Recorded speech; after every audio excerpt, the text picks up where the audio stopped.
Okay guys, so lebih kurang berapa biji? Kejap abang nak tengok. Nak kira sekejap guys. So memang semua kawan-kawan ni spend time dalam masa 3 hari. Kita duduk satu homestay.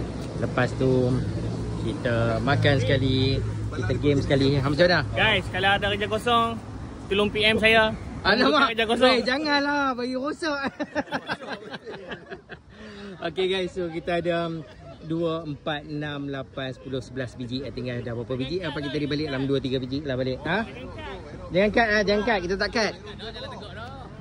So kita ada macam-macam motor guys. Dalam grup Ride Tajam ni kita tak resist lah. So kalau ada apa saja jenis motor, korang boleh join kita.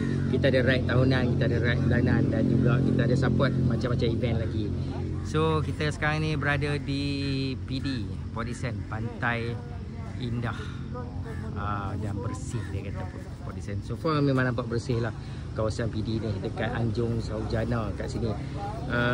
Apa pun, nice view. Air surut sekarang ni. Lepas ni kita nak pergi makan guys.